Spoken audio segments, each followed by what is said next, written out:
راح نعطي Nephritic والنفروتيك syndrome بطريقة مبسطة إن شاء الله.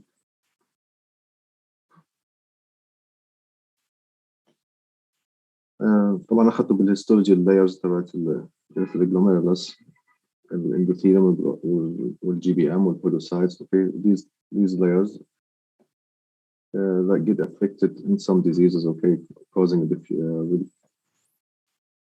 RBCs or proteins to be eliminated, okay, abnormally. Okay. Other histological pictures. Okay.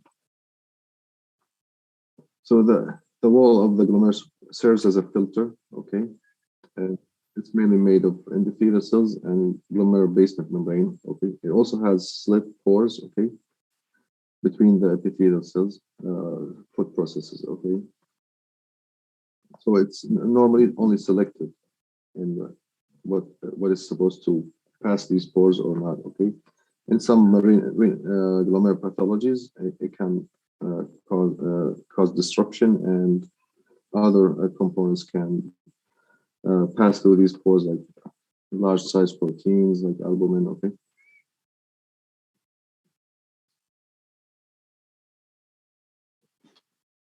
So nephritic syndrome, it's inflammation. There's inflammation in the glomerulus. Okay, and this inflammation causes reduction in the glomerular filtration rate GFR. Proteinuria, usually non-nephrotic range, but some can cause proteinuria. They also have edema and hypertension from volume overload. Okay, and in the urine, you'll see hematuria with RBC cast. Hematuria can be gross or microscopic. Okay, clinical presentation, they usually present with rapid onset of oliguria, weight gain, edema, hematuria with brown urine if it's macroscopic hematuria. This is an RBC cast. Okay, it takes the shape of the tubule. Okay, so these are RBCs glued to proteins in the tubule, so they take this shape. So it's a sign of glomerular disease. Okay, the source of hematuria is from the glomerulus or the nephron, and not from the other urinary system. So its presence supports glomerular disease. Okay. Okay.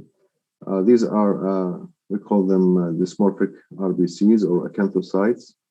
This one is acanthocyte. This one is another one.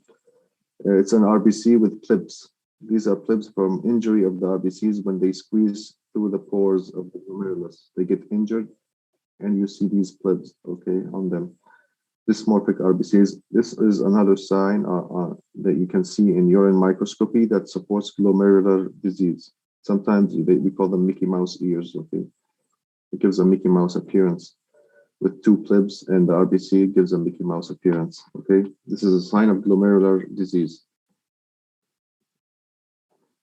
So the common causes of nephritic syndrome, we have post-streptococcal glomerulonephritis. We also have other infections causing post-infectious diseases like endocarditis, abscess, shunt, okay, nephritis. Other cause of nephritic syndrome, IgA nephropathy and lupus nephritis. We'll talk about some of them in this lecture. Okay. We have also an entity called rapidly progressive glomerulonephritis. And this glomerular disease, there's also a crescent formation. Crescents. This is the shape of the crescent. This is on the left normal glomerulus. Okay.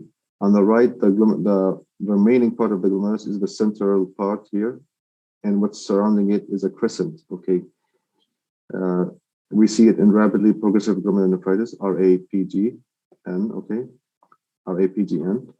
And it's because of the filtration of protein and activation of the inflammatory cells and fibroblast cells to form this crescent. Okay, so they have severe renal disease, and they usually need treatment with high dose steroids plus cyclophosphamide or plus minus other immunosuppressant plus minus plasmapheresis.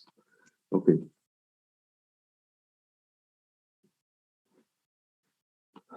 Causes of RPGN, the most common causes are Goodpasture syndrome or anti-GBM antibody disease. Okay, vasculitis, the different types of vasculitis, Wegener or microscopic meningitis or post-immunopresentic GN. Okay, you can also have immune complex diseases like lupus nephritis, post-streptococcal glomerulitis, IgA nephropathy, or from an infection like endocarditis, which typically has positive blood culture with low C3 level and normal C4. Okay, so all of these can cause rapidly progressive glomerulonephritis. And on histopathology, you'll see crescents. Okay, so post-infectious glomerulonephritis, we see it after infection with a group A beta hemolytic strep infections, okay, either to the skin or throat. It's characterized by a latency period. The latency period can be 1 to 3 weeks with throat infection, 3 to 6 weeks with skin infection. And this latency period differentiates post-infectious GN from IgA nephropathy, and we'll talk about it later on. Clinically, they present with gross hematuria, edema, hypertension. Okay, they might have proteinuria. Okay, they have proteinuria, non-nephrotic proteinuria, and you might find an elevated serum creatinine level from reduced GFR.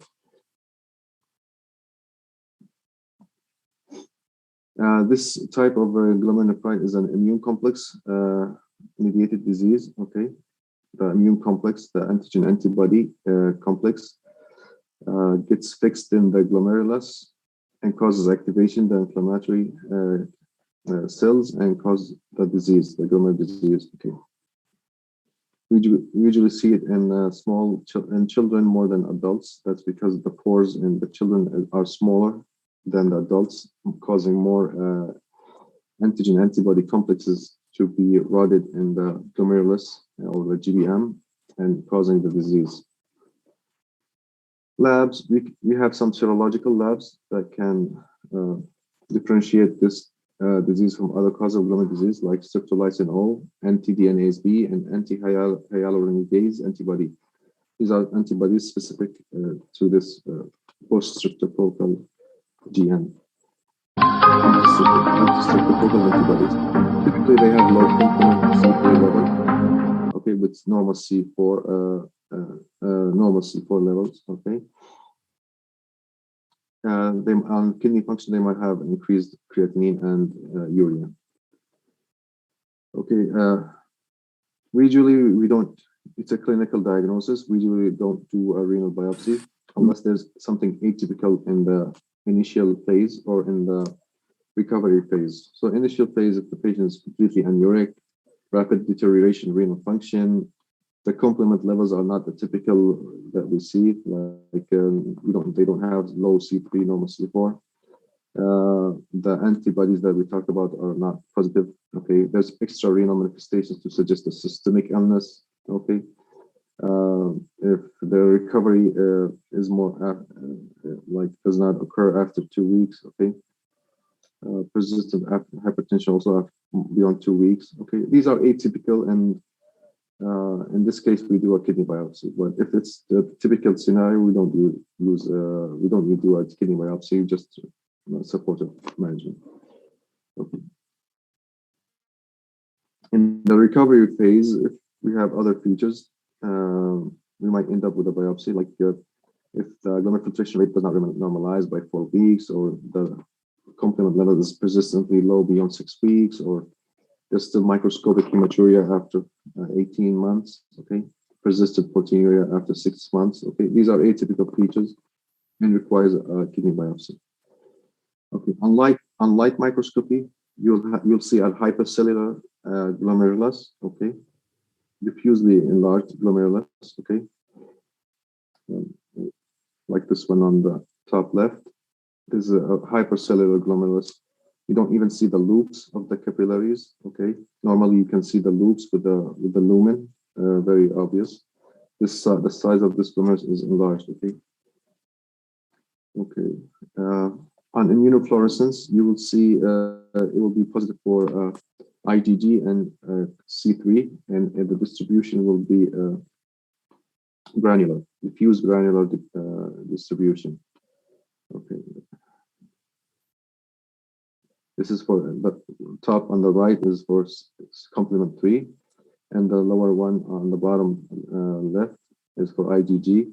So it's diffuse granular distribution of C3 and IgG on IF, on immunofluorescence. Okay, electron microscopy, you'll see thickening of the basement membrane. Okay, also you see subepithelial deposits, dense deposits, we call them humps. Okay, these dense subepithelial deposits, we call them humps. Okay, and the GBM, the glomerular basement membrane, is thick compared to normal. Okay. So how do we treatment? If there's an underlying cause of infection, you treat the infection. Okay. You treat the complications, the edema with diuretics, high blood pressure with antihypertensive medications. Dialysis only if there's an indication for dialysis, okay? If there's severe renal failure requiring dialysis as any cause of renal failure. Usually it has a good prognosis, rarely progresses to severe renal failure. The recovery in children is much better than adults, okay? But in general, it has a good prognosis and it only requires supportive management, dialysis only if indicated. Okay, now we come to IgA nephropathy, also known as mesangial proliferative glomerulonephritis, because the mesangium is the most involved part in this disease, also known as Berger's disease. Different terms, different names for the same disease. Okay. Clinical presentation. You have 40 to 50% present with gross hematuria. Usually they have a throat infection, synpharyngitis. It coexists with the throat infection. There's no latency period. This differentiates IgA nephropathy from post-streptococcal GN. Okay, so gross hematuria with upper respiratory tract infection coexisting all together. This is a 40-50%, 30 to 40% microscopic hematuria. It's not visible with naked eye, so only on urine analysis. And this is what we see when we're doing like annual wellness check or some before employment or health or life insurance workup. Okay, it's detected by a urine test, and less than 10% can present with nephrotic syndrome, and some also can present with rapidly progressive GN. So these are the clinical presentations of someone with IgA nephropathy. The pathogenesis is has to do with the abnormal IgA immunoglobulin A, like poorly galactosylated IgA, especially IgA1. Okay, it has less galactose on this region. Okay, so this makes it to polymerize to form complexes with IgG and IgA1. Okay, these immune complexes, when they are formed, they are deposited in the glomerulus and cause activation of the inflammatory response. Okay.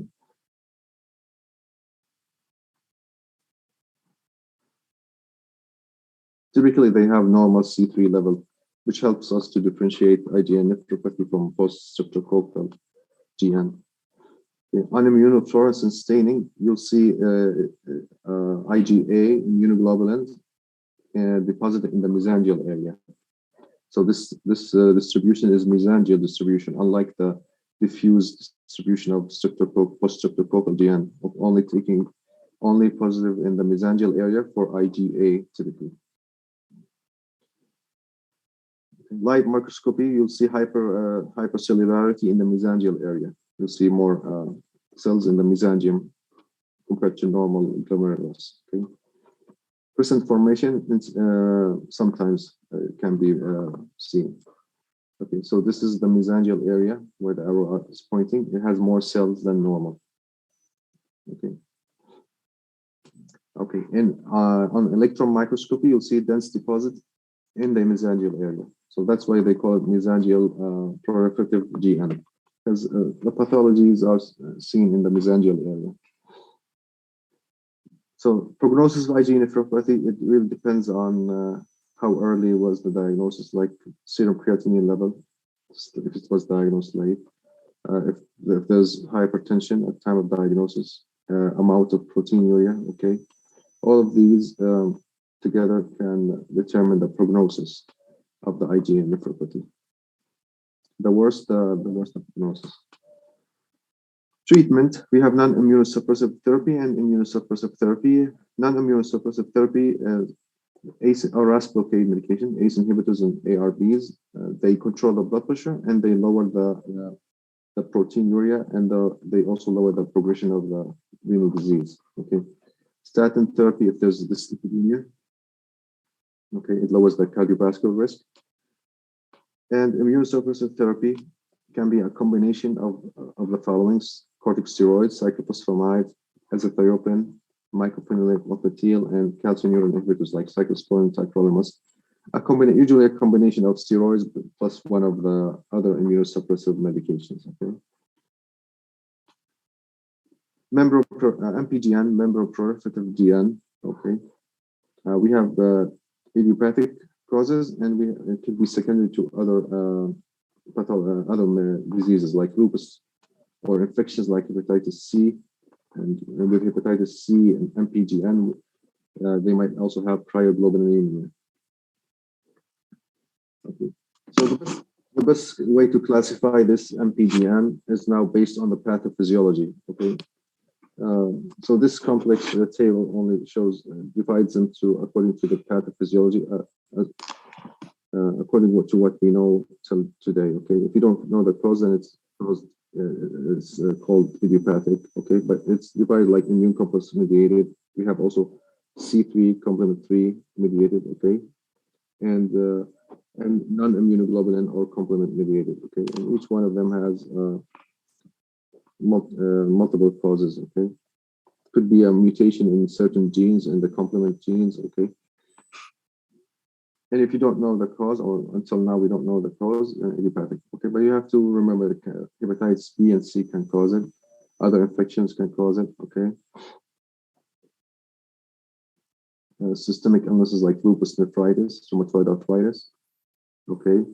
Some mutations in the complement system. Okay. It can be associated with other systemic like antiphospholipid syndrome, HUS, TTP. Okay. Transplant glomerulopathy. Okay. If you don't find any cause, then you call it idiopathic. So the new classification is pathophysiology. In this type of GN, you'll see mesangial proliferation that is extending and expanding towards the GBM. Okay, and it splits the GBM to two parts that gives us the tram track appearance or double contour appearance. Okay, this is the mesangial expansion to the GBM. Okay, and this will split the GBM to two parts, giving it the tram track appearance or double contouring. Typically, it has low C3 level.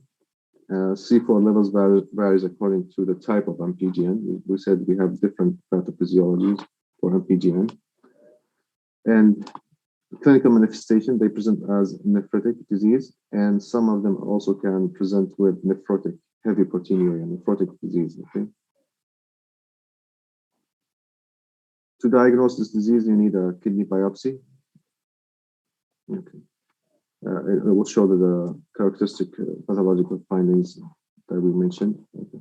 But you still need to do workup for the secondary causes. If infection of hepatitis B, C, other infections, systemic illnesses like lupus, rheumatoid, okay, mutations, complement mutations, if you suspect a complement mutation, okay. So the biopsy will only show you the morphological features, okay, but the pathophysiology requires other investigations. In treatment, you treat the underlying cause. Okay, if you find the underlying cause, hepatitis B, C, lupus, you treat the underlying cause. Okay, if it's not one of these, okay, then you use steroids plus immunosuppressive agents. Okay, if it's one of the if it's idiopathic cause. Okay, there's a role for antiplatelet agents. Okay, because there's a suggested role of platelet dysfunction causing further damage in this disease. Okay, so they might benefit from antiplatelet agents. 50% will progress to advanced chronic kidney disease. Okay, different stage of chronic kidney disease, but 50% will progress to advanced stage chronic kidney disease. Okay. Now let's talk about hematuria in general. Okay, so hematuria by definition is presence of RBCs in the urine.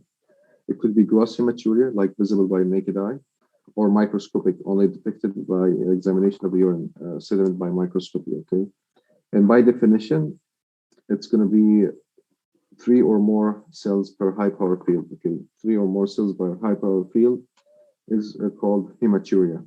Okay, this low number will increase the sensitivity, but will lower the specificity.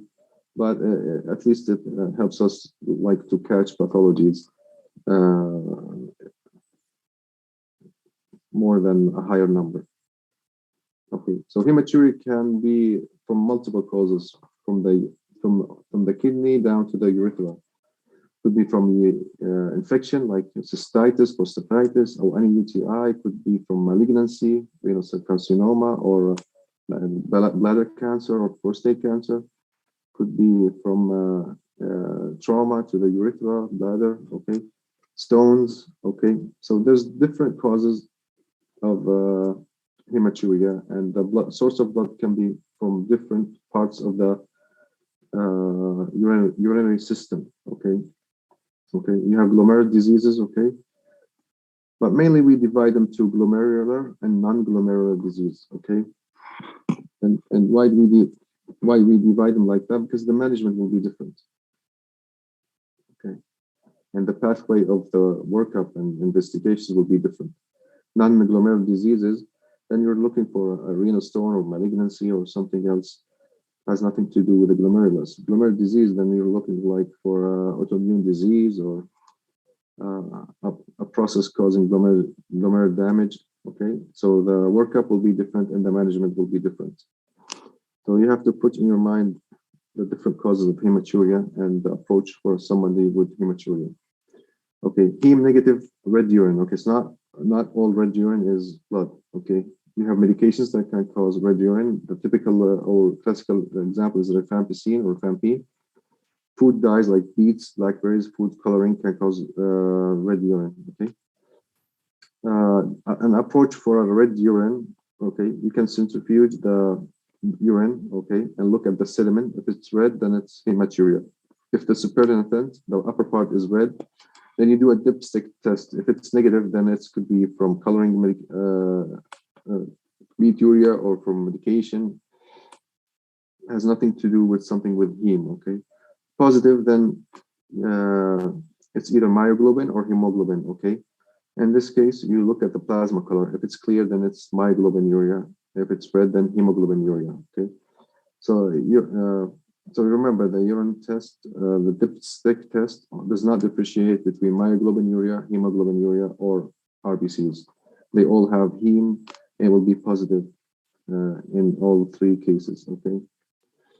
So urine dipstick, as we said, can detect 1 to 2 RBCs per high power field. It can give more false positive tests. Okay. Does not differentiate between myoglobinuria or hemoglobinuria or presence of RBCs. Okay, they all have heme in them. Okay, so it detects only heme. So it's either in RBCs, myoglobin, urea, or hemoglobinuria. If you have a positive test, you have to confirm it with a urine microscopy. Urine microscopy, you will see the RBCs and will confirm the diagnosis. Also, you'll have the chance to look for dysmorphic RBCs, as we talked about, acanthocytes. Check the morphology of the RBCs. Are they normal, or they are dysmorphic? Also, we can look for CAS, abnormal CAS or crystals. Okay. So if you have someone with hematuria, you have to take a history. Okay, like age is important. Like risk of malignancy is higher up above the age 40. If fever, dysuria, flank pain, it goes with urinary tract infection, flank pain, stones, skin rash, looking for systemic illness like lupus, nephritis, hemoptysis. You might see it in vasculitis, upper respiratory tract infection, as we said, IgA nephropathy, post-streptococcal infection, obstructive urinary symptoms, prostate hypertrophy or cancer, or bladder pathologies like bladder cancer. Family history, there's a positive family history of glomerular diseases or systemic diseases like lupus, rheumatoid arthritis, or malignancy, trauma, medications. Okay, there are medications that can cause red urine, and there are medications that can cause malignancy of the urinary system, like cyclophosphamide, increases the risk of bladder cancer. Okay, so detailed history. Okay, also you check it for urine analysis, looking mainly to confirm that there's RBCs, also to see if there's also white cell count, high white cell counts, and if there's the presence of proteinuria. Microscopy to look at the shape of the RBCs, okay, and the presence of CAS. Urine culture, suspecting infection. Renal function test to assess if there's a renal disease, okay. Renal biopsy in some cases, as we mentioned, especially if they have high blood pressure, abnormal renal function, proteinuria, okay. Features of glomerular disease like dysmorphic RBCs, RBC CAS, or there are systemic manifestations to suggest a systemic disease causing glomerular disease. Ultrasound of urinary system, okay, you can detect stones with it. You can see any urinary pathology, especially in the upper part of the urinary system. CT for renal stones, which is a non-contrast study, so we can do it in somebody with renal impairment. CT urography is a contrast study, so you have to check kidney function before doing it, but it can detect pathologies in the urinary system, such as malignancy. Okay, cystoscopy, if indicated, to look for malignancy. So glomerular hematuria, like hematuria from a glomerular disease. So typical features are dysmorphic RBCs, abnormal shaped RBCs, RBC CAS, presence of proteinuria, presence of renal insufficiency, presence of a hypertension or rise in the hypertension and the blood pressure compared to baseline. Okay, so all of these suggest a glomerular cause of hematuria. So this table shows the differences between extraglomerular versus glomerular disease. Okay, extraglomerular, usually the hematuria is red or pink. In glomerular disease, it's dark Coca-Cola color or smoky brown. With the extraglomerular source, you might have clots. In glomerular disease, the clots are absent. Proteinuria usually absent in extraglomerular disease. In glomerular disease might be present, okay? But remember, if the patient has a baseline proteinuria before he developed an extraglomerular disease, then they might have proteinuria, okay? But we're talking about somebody who does not have baseline problems, okay? So typically extraglomerular causes don't have proteinuria. RBC morphology will be normal in extraglomerular causes. Dysmorphic in glomerular causes. RBC CAS are absent in extraglomerular causes, and may be present in RBC in glomerular causes. So its absence does not rule out glomerular causes, but its presence supports a glomerular cause of hematuria. Okay, so risk factors of malignancy, since we said malignancy is one of the causes of hematuria, being a male, gender, age above 35, smoking, exposure to toxins, chronic UTIs, radiation, cyclophosphamide. Okay, so different. So you have to assess for these risk factors when you're taking care of a patient with hematuria. Okay. This is an RBC CAS. This is how it looks like, and this is supports a glomerular disease. Okay, and its absence does not rule out glomerular disease. Okay, but its presence suggests a glomerular disease. Okay, on the left you have normal RBCs. The arrows are pointing to our white cells. Okay, so the arrows are pointing to white cells, but the other cells are normal shaped RBCs. Okay, on the right, as we saw before, acanthocytes or dysmorphic RBCs. You see these plebs, okay? A sign of injury of RBCs when they squeeze through the pores of the glomerulus. We have an entity called transient hematuria. it's when you have a urine analysis that's positive for hematuria, and once you repeat it after a few days, it's negative. Okay. Usually, you don't find an obvious etiology, but we can see it with people with fever, infection, trauma, or exercise. Okay, but in those with age 40 years or more or greater than 40 years, you still have to rule out malignancy. There are an increased risk of malignancy. Okay, so the age is important. Okay, transient hematuria, even if it's like positive now and negative later on, age above 40 with other additional risk factors being a male, smoking, exposure to toxins. So you have to assess for the other malignancy risk factors, but it could be serious in someone aged 40 years old or greater. Okay, nephrotic syndrome, it's a non-inflammatory process, okay? So nephritic, itic means itis, okay? So inflammation. In this case, it's non-inflammatory process. But as we said, some nephritic pathologies can cause nephrotic range proteinuria, okay? But typically, nephrotic syndrome is non-inflammatory. And to diagnose someone with nephrotic syndrome, you have to have all of these features, okay? The proteinuria should be 3.5 grams per day, okay? If you collect urine for 24 hours, they should have edema, okay? They should also have dyslipidemia or hypercholesterolemia, okay, and low albumin level. Okay, so edema, low hypercholesterolemia, hypoalbuminemia, and nephrotic range proteinuria, all of these together form nephrotic syndrome. Okay, so if you don't have edema, we don't call it nephrotic syndrome. We call it nephrotic range proteinuria. Okay, so you can have nephrotic range proteinuria without edema. Okay, but we don't call it a nephrotic syndrome. We call it nephrotic range proteinuria. Okay, you might find fatty cast on urine microscopy. This is how it looks like. Okay, differences between nephrotic and nephritic. Okay, nephrotic is usually insidious. It's like not abrupt or acute. Okay, nephritic is abrupt. Edema is more in nephrotic syndrome. Nephritic, they have edema, but nephrotic, they have more edema. Blood pressure typically is normal in nephrotic patients unless they already have hypertension previously. In nephritic, they have raised high blood pressure from volume overload.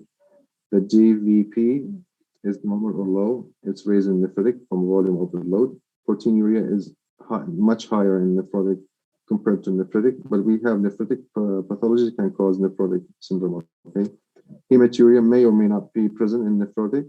It's typically present in nephritic. RBC cast absent in nephrotic, present in nephritic. Okay, serum albumin is low in nephrotic. Could be normal or slightly reduced in nephritic. Okay, so these are the major differences between nephrotic and nephritic to help us differentiate between nephrotic and nephritic pathology. Complications of nephrotic syndrome: infection, dyslipidemia, hypocalcemia, hypercoagulability, hypovolemia usually comes to diuretics, protein malnutrition from protein loss, and acute kidney injury also usually happens from medications or diuretics. Okay. Also, they might develop hypertension if they develop renal impairment with volume overload. They also have edema and ascites. Infection, and this is mainly because of loss of immunoglobulins in the urine. The immunoglobulins that protect our bodies are lost in the urine.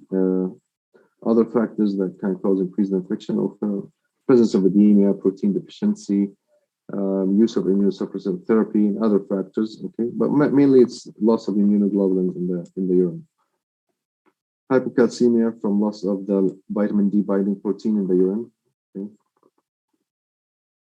Hypercoagulability, and this is because of the loss of anti-clotting factors in the urine. Okay, so they might end up with thrombosis, and this thrombosis can happen also in atypical, not necessarily in the lower limbs. It can happen in the renal vein causing renal vein thrombosis, can happen in the sagittal sinuses in the brain. Okay, in upper limbs, hepatic vein. Okay, so renal vein thrombosis, this we only see it either in nephrotic syndrome or renal malignancies. Okay, so nephrotic syndrome, you have systemic diseases can cause it, or primary renal diseases. Okay, systemic diseases like diabetes, lupus, and amyloidosis. We're not going to talk about them here. Okay, we're going to talk about some of the primary renal diseases like minimal chain disease, focus segmental glomerulosclerosis, and membranous nephropathy. Okay, so this timeline tells us about the causes of nephrotic syndrome according to age. Like in pediatric age, most of the causes of nephrotic syndrome is minimal change disease. Okay, so that's why in pediatric age they usually treat without biopsy because they assume it's minimal change disease and they will respond to steroids. If they don't respond to steroids or they have multiple relapses, that's when they end up with a biopsy. In adults, like when you reach the teenager age and older, you have different causes of nephrotic syndrome. So that's why most of the time we end up doing a biopsy, okay? Because we have multiple causes of nephrotic syndrome, membranous minimal chain disease, FSGS, and each cause, amyloidosis, diabetic nephropathy, each cause of these nephrotic syndrome pathologies has different treatment, okay? So you can't just give them steroids and see if they respond. We have got multiple causes, so you need an exact definitive diagnosis and treat that definitive diagnosis. In most cases, they need biopsy. In some cases, we might spare the patient from a kidney biopsy, but under certain conditions. Okay, we might mention some of them. Okay, so minimal chain disease accounts about 10 to 15% of nephrotic syndromes in adults, and it results from fusion of the food processes in the capillary wall. Okay, and usually they have significant proteinuria. Okay. It can be secondary to medications like NSAIDs, lithium sulfa, or secondary to malignancies such as lymphoma, Hodgkin's and non-Hodgkin's lymphoma. So remember to ask for medications, NSAIDs. So they're commonly used medication. So remember to ask the patient about NSAIDs when you have somebody with nephrotic syndrome. Okay, so usually they present with anasarca, diffuse edema, okay, over several weeks. Usually they don't have hypertension, but some of them might have hypertension, but typically they don't have hypertension. In adults, unlike pediatric age, they might have a mild degree of renal failure. That improves once we treat the disease. Okay, on renal biopsy, on light microscopy, the histopathology will be normal. Okay, you won't see any abnormalities on histology with light microscopy. Immunofluorescence will be negative for immune deposits. Okay, electron microscopy will show the fusion of the epithelial cell processes. Okay, so this is electron microscopy showing fusion of the food processes. Okay, above the GBM. The GBM is normal. Okay, this is the normal food processes. This is how they appear. There's like space between them. They're not fused to each other. Okay, this is a normal electron microscopy. And this is diffused food processes here. The treatment, they need salt restriction, diuretics for the volume overload and edema, ACE inhibitors or ARBs or RAS blockade medications to lower the proteinuria. And usually they need steroids. Those who don't respond to steroids, especially adults, unlike pediatric age, they will need additional immunosuppressive medications like cyclophosphamide or cyclosporine. Okay, focus segmental glomerulosclerosis. Okay, it's the most common cause of idiopathic nephrotic syndrome. Okay, it could be secondary. FSGS, secondary, like, for example, adaptive response to nephrectomy. If you remove one kidney, then there will be extra load on the other kidney, and this causes adaptive response and causes the appearance on histopathology this glomerulosclerosis, focus segmental glomerulosclerosis on renal biopsy because of the hyperfiltration, hypertrophy or hyperfiltration from either a single kidney, or even we see this in obesity. Okay, if you're obese, your kidneys that don't enlarge because your body the mass enlarges, those kidneys remain the same size. So that's extra load on the kidneys, and you might end up with secondary FSGS. Okay, it's not immune cause.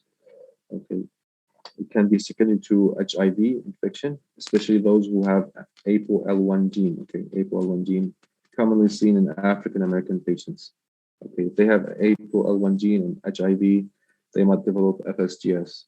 Okay. Also, it can be secondary to malignancies. Okay, so we have to rule out secondary causes. If you don't find a secondary cause, then the patient will call them, they have primary FSGS. Histopathologically, they will have foot process effacement, as in minimal chain disease. That's why they think FSGS could be a severe form of minimal chain disease. Okay, only detected late. Some evidence supports this, and we have some evidence that does not support this hypothesis. But they definitely have diffuse foot process loss and effacement. There's sclerosis limited to some segments of the glomeruli. Okay, usually it's a slowly progressive renal failure, but they end up on dialysis within 5 to 10 years. Okay, they don't. If the primary FSGS does not respond well to treatment, and they end up on dialysis within 5 to 10 years. Okay. So this is how it looks like on electron microscopy. This is a hyaline deposit. Okay, subendothelial hyaline deposits. Okay, this is foot process effacement. There's no spaces between the foot processes. Okay.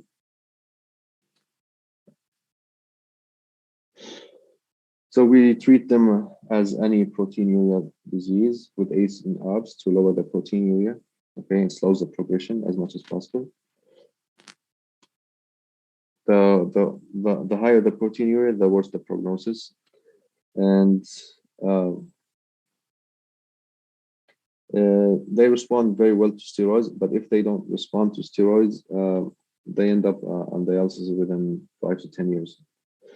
And you might try immunosuppressants, but the response is not that good. Okay, now membranous nephropathy. It's a common cause of non-diabetic nephrotic disease in adults, especially Caucasian males more than 40 years. Okay. We also have secondary causes, so always you have to rule out secondary causes because the management will be different. So you don't give immunosuppressant to someone with hepatitis B infection. Okay, so you have to rule out hepatitis, especially hepatitis B and C. Medications like NSAIDs, gold, penicillin. Solid tumors can be secondary to solid tumors like lung cancer, prostate cancer, colon cancer, breast cancer. Autoimmune diseases, especially like lupus. So lupus can mimic membranous nephropathy. Okay. There's a receptor called phospholipase A2 receptor, and there's another receptor called thrombospondin type 1 domain containing 7A. If there's antibodies against these receptors, especially the first one, antiphospholipase A2R, it supports the diagnosis of primary membranous nephropathy, not secondary. Okay, so if it's positive, this supports the diagnosis of primary membranous nephropathy. So in some patients, if this test is positive, and you rule out secondary causes like hepatitis B, C, medications, solid tumors, autoimmune diseases, and you have a positive test, you might be able to diagnose them with primary membranous nephropathy without a biopsy. Okay, in some patients, selected patients. Okay, and the reason is because 7 to 8% of these patients with primary membranous nephropathy will have positive tests for this antibody. It's almost never positive in other causes of nephrotic syndrome. Okay, so if it's positive, it rules out other causes of nephrotic syndrome. Okay, it might help us with the treatment response, like the title changing with treatment response. Okay, so and it also can help us spare the patient from kidney biopsy, but under certain conditions. Okay, first of all, there isn't severe proteinuria. Okay, there isn't a renal impairment. the proteinuria is not worsening and the renal function is not worsening. Okay, if the renal function is not stable, proteinuria is stable or decreasing, not severe, you might just diagnose the patient with primary membranous nephropathy without a kidney biopsy. Other than that, you need a biopsy.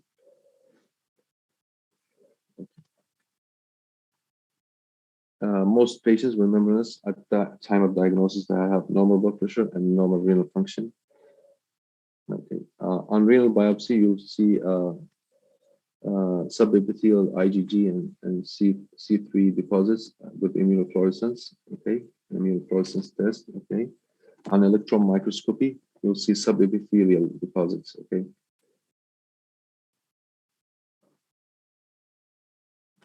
These are the subepithelial deposits. Okay, in membranous nephropathy.